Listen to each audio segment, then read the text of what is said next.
So in this video, I'm going to talk to you about using your oxygen hour as a bit of a buffer throughout your day. It's probably one of my favourite things to talk about actually when it comes to the oxygen hour, because I know that clients I work with and even myself have just found this kind of such a useful concept in terms of where the oxygen hour can kind of fit in and be resourceful as part of your work and life balance as well. So creating an oxygen hour where it's intended as like a buffer or a bookend to a task, or it's kind of framing a different element of your day, and this often will have a slightly different angle or a different intention in terms of how you're utilising it, which I'll explain kind of in a moment. So one of the times I really love to kind of have my oxygen hour is first thing in the morning. So before I've even started the working day, just to kind of get myself up, refresh, get out in nature, feel inspired, get all of those amazing hormones like dopamine and serotonin kind of into my body-mind system so that I'm feeling extra resourced for the day as well. And it has all the benefits of reducing any stress or anxiety that you might have about the day ahead. It also allows you some processing time as well. It gets even things like our metabolism working and our body's kind of body into the more subtle place of being as well.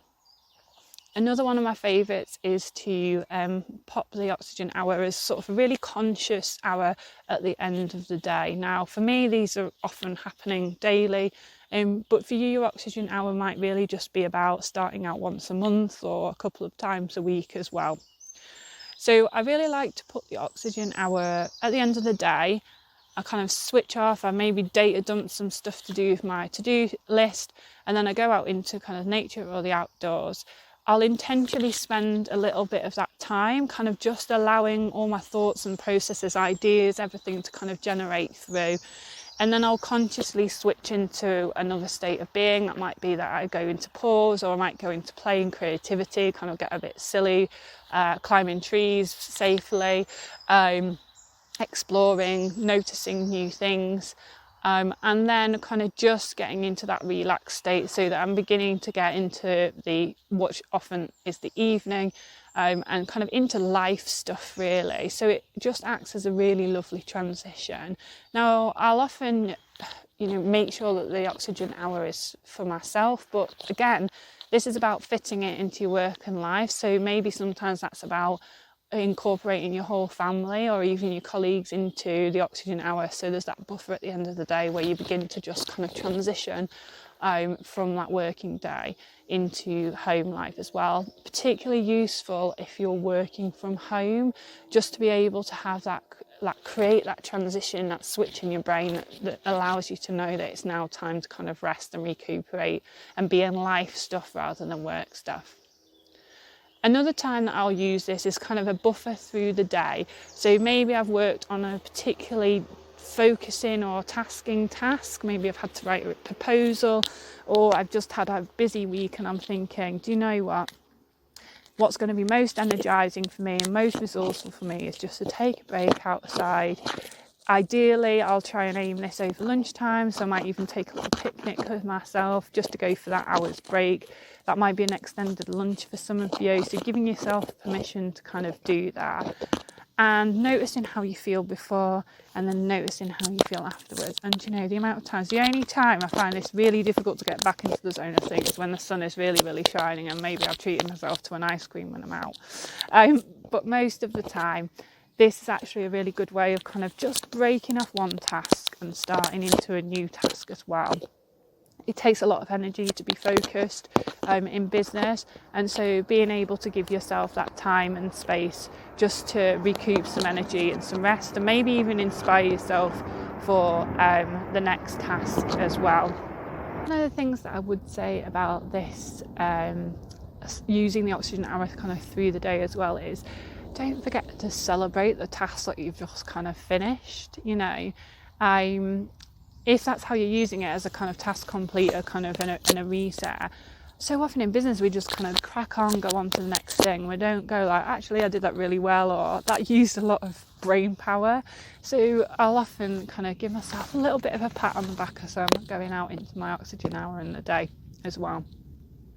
And then the final one, which is a caveat to this, because it's about making yourself safe and feeling confident with doing this sort of thing. And this maybe isn't one to kind of do it alone, but it might be one that you do with a family member in some way. And that is a nighttime oxygen hour. Now, you'll see a whole different side of the world if you walk in kind of dusk or in the evening. Obviously, things like head torches and being careful with your footing are really important here. But I have to say, when I've had a really, really busy or overwhelming or like lots of screen time, I find that this can be really, really beneficial. So first of all, when you're going out into nature in the evening, you're seeing a whole different type of wildlife, a whole different kind of level of stillness and quality to the air as well. If you're going out in the darkness, then this is really attuning our senses back into focusing on, the now, because our body's like, okay, I've got to navigate this. And what I find, I'd love to hear from other people who maybe kind of try this night walking kind of oxygen hour when it's safe to do so, is actually how you kind of can attune to your senses in a whole different way. So maybe you notice that your sense of smell becomes kind of more attuned, because we get into that more animalistic kind of part of our body that needs to sense and navigate in a different way. And this is just such a lovely way of switching off, kind of as a nice way of winding down. It's often just a really lovely, relaxing way to utilise your oxygen hour as well. So it is one that you're more likely to do with someone else, just so that you're feeling a little bit safe when you're out at night time. But actually, even if you're just going into your garden and sitting and being still for, that oxygen hour there in the night, and kind of just noticing how your senses change and your focus changes and where your mind takes you, definitely well worth doing. So they're just some of the ways you can use these bookend buffers kind of oxygen hours, really consciously and intentionally thinking about the benefit of them in breaking up your day. Put them on your to-do task in a way, in that these are there to benefit and explore and just see how they work for you in terms of resourcing your well-being throughout a busy day or a busy week as well.